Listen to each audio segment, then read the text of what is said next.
Hey there, welcome to the garden this week. Guess what? I am remembering to water the seedlings that I planted out here in the, I'm gonna call it greenhouse garden, forest garden. I planted some more seeds. I don't know if that video is gonna be up yet, but anyways, I don't have water back up here yet.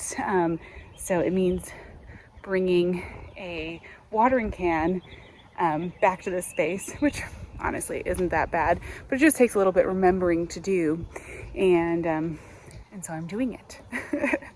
I've got it. I remembered it. I'm so happy. I'm gonna water these seedlings, and there's really not much going on back here. This space is definitely a work in progress. It's gonna take me some time back here, as I said. But we have like the most beautiful evening, and I thought I would just come out here. You can probably hear kids playing in the background. It's one of those evenings. We're getting to like that first few days where it's 80 degrees Fahrenheit. Like it feels like summer. I'll be curious to see how much colder it ends up getting again. Here in Virginia, we can have cooler temperatures like come back around 40s and 50s after our last frost date, which for me is the first week of April, but it's not super common. So it might just be over. We might just be on to summer. And that is one thing about this growing area and growing in this area is that spring is short. It's long and it's short. Winter ends, like it's been spring-like now for a few months, but then it gets really hot. So even though it's still spring and feels springish, we're really getting to a lot of those summer temperatures. So if you're trying to grow like, I don't know, salad greens, it starts to get tricky.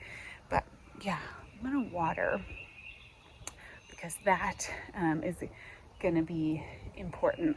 I think I might try to film a little bit of like an update reel for Instagram too, kind of give an update on where we're at.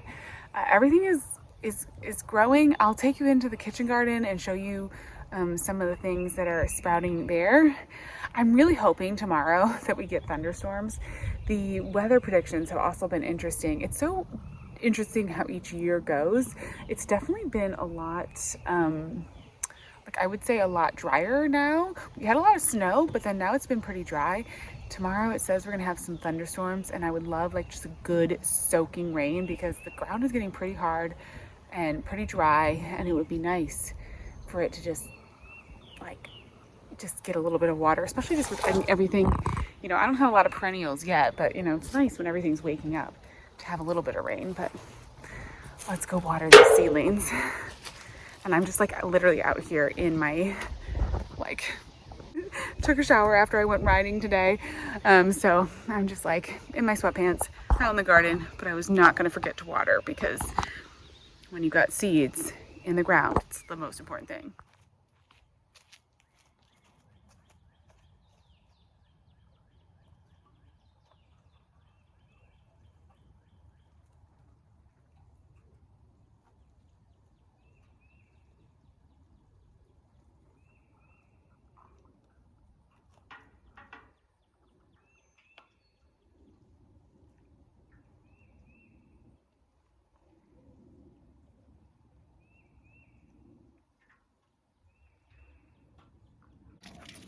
Got my one little boxwood over here. Although I've been looking online to see if I can order some little plugs to do some smaller boxwoods in like these kind of containers. All right, done. First watering assignment. If it keeps being dry like this, I'm gonna be doing a ton of watering over the next couple weeks. That's gonna be the big project. Okay, I was washing dishes. This is why I love having my containers outside of my kitchen sink, because I was washing dishes and I saw something and I have to show you. Look at this. These are blueberries. These are the top hat blueberry bushes. I got them like bare root this winter, and I didn't even know, if they were gonna bloom or do anything. There's tons of blooms. But look at that, we're gonna have blueberries. I've got another one over here, and I don't know if it's blooming yet. Not yet, doesn't look like it. Oh my goodness though. The daffodils in here are kind of on their last legs, so I'm gonna have to deadhead them, but then I'm gonna plant those bulbs back out into the landscape. Everything else is looking really good. It's still looking really cute. All the containers are looking good. The hellebores I think are gonna be about done blooming because it's starting to warm up, but look at the raspberries coming up. It's getting so green. And this is just the most exciting thing. Like, I just saw it outside when I was doing the dishes and I had to run out here and show you because this is like, that is so cool. And look at the arugula growing. We are hopefully gonna have a big thunderstorm tonight. We'll see. I'm kind of hoping maybe it'll come by like 6 or 7 so I don't have to go out there and water the garden. Not that I don't love watering the garden, because I do. It really doesn't bother me. But, you know, it'd be nice to have a little bit of help from the rain. Hey there, welcome to the garden. So it is evening, but it's darker than it even should be because we've got a huge thunderstorm rolling in. I can see it coming. I'm very glad for it because I just finished planting the apple tree. You will have seen the apple tree going in with the potatoes in the last video. Very exciting. And now I'm actually just making a permanent label for this. I'm gonna keep the little tags on here to tell me which branches are which, but I'm gonna also put, I have these great little garden labels, and I'm gonna start putting some of these around some of the more like serious perennial plantings that I put in, just to kind of help me remember. So that red Macintosh, Liberty, Granny Smith, and then I couldn't remember the last one. Yellow Delicious. So just in case, you know, when those tags fall off, I don't have to go back and look at the video. I've just got a little tag here. Just stick it in there by the tree. That's good. And then I also made one for the Hansen bush cherries, so I can put that over there. So I just never forget that it's Hansen, that it's just always there. I think I might go ahead and order. I've been trying to decide. I like have a bunch of kind of like native-ish food crops, and like gooseberries, chestnuts, a few different, is it chestnuts or hazelnuts? Might be hazelnuts. A few different plants in my cart. And I'm like trying to decide whether or not I want to order it, place an order of like a bunch of kind of these like just food foraging perennial plants and kind of out in my other landscape pieces of the garden, if they're deer hardy, just plant out some of these like food crop kind of things, just to, I don't know, have these like perennials, bushes that, you know, you can eat the berries off of. I'm trying to decide right now if I just want to spread them in and around in all my other, like all my different landscapes, or if I want to make sure to like make set spaces that are like, these are food plants, because I also am, you know, I'm going to have probably like some honeysuckle plants that have, you know, flowers that have seeds, and berries, and I don't want my daughters to eat those. They're pretty good about like, they only eat anything if I'm with them, but still I'm trying to decide like everything that's in here that's a berry in the garden space, I'm just gonna make all edible berries. So it's like if you come into the kitchen garden, any of the plants, any of the berries, you can eat them. And I'm gonna have like another garden right over next to us that's the same thing. Any of the berries there, those are the edible elderberries. But then I have like these other spaces that are more, that are gonna I want, you know, I want to be able to have some of these decorative plants, and so I'm kind of trying to decide like, should I intermix the food crops with the not food crops? I don't know. So I'm just trying to decide that. But what I'm also going to do out here is underneath this apple tree, I grabbed some of this deer and rabbit resistant wildflower mix, and it's very tiny. It's very small. I certainly don't have like an orchard, but I thought maybe we'd do like a little meadow and plant some of these flowers and have like a little meadow.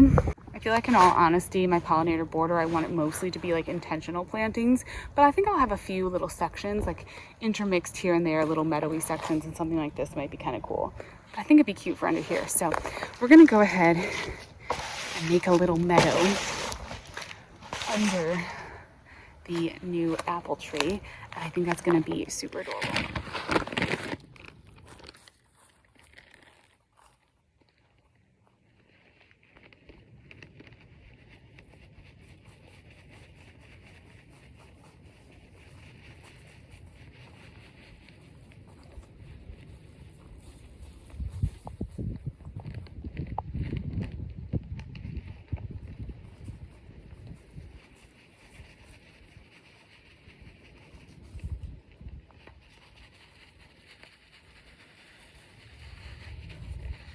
All right, a lot of that was fertilizer, so I just decided to put the whole thing under there.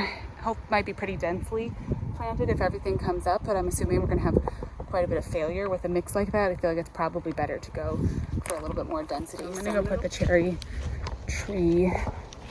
Let's find my little cherry trees. There it is. Made me nervous for a second. These little bare roots don't look like anything, and I keep thinking they're gonna be gone. And I just heard the first roll of thunder, and I think I feel a raindrop. Yep, the rain's starting. Okay, so I'm gonna go inside.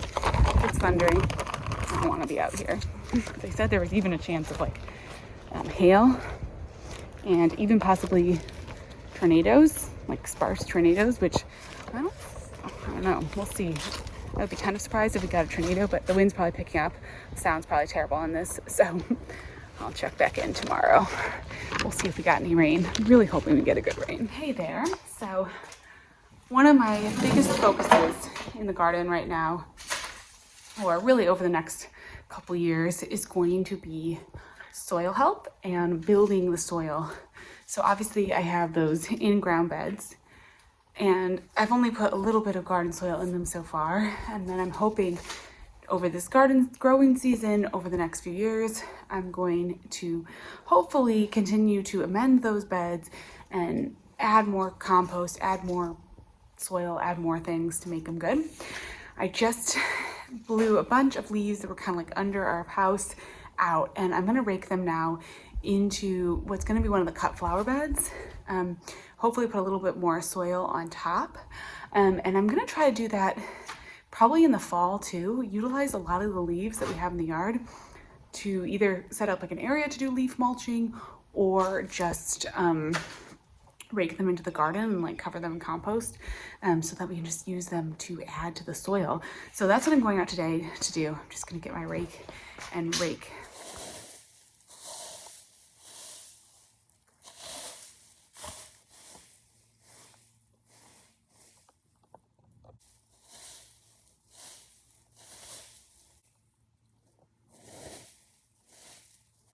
Well, there we are, a whole big bag of potting soil. I feel like it barely makes a dent. Do you see those little green leaves up above me? It's so exciting. It's kind of spring. But boy, garden soil is just one of the most expensive things. It's absolutely crazy how expensive garden soil is, how much it takes to fill. Oh my gosh. Is that a hawk or a bald eagle? I don't know if you're gonna be able to see it on here. Probably not. Oh, there it goes. I love living out in nature like this and being able to see things in my backyard, minus the deer trying to eat my garden, but I love the nature. It's really fun. Yeah, gosh, garden soil just takes forever, so it's gonna be a process, but I'm really working on it, and I'm excited to keep building up those beds. And I think that using what I've got, so like using the leaves, it's gonna just be a multi-year process, but I think like using the leaves and then layer of compost, I'm hoping in the fall, that's gonna be my plan. Try to maybe build up some compost or get some compost brought in so I can put down leaves, put compost on top of it, and let that sit in a lot of the beds over the winter. Maybe do more of my winter gardening back here and let that stuff sit over the winter, and then hopefully, hopefully it'll just kind of like break down and we'll get better results in the years to come. The soil situation is just going to be tricky this year, and the native soil that we have is just clay. It's like all clay. So I don't really know what all would want to grow in that, but I have a feeling it's probably not the ideal growing conditions for most things. But we got our rain last night, so that was great. I woke up in the middle of the night and I could hear like pouring rain hitting the side of the house. I think we got a lot of wind too. But honestly, I was just like happy. There's nothing out growing yet that I'm like worried about. So it was just nice to hear that and know that the garden was getting watered. Super excited about that. And yeah, that's pretty much this week in the garden. thank you for spending some time out here. Next week is officially last frost, so that will be very, very exciting. And yeah, I will talk to you next week.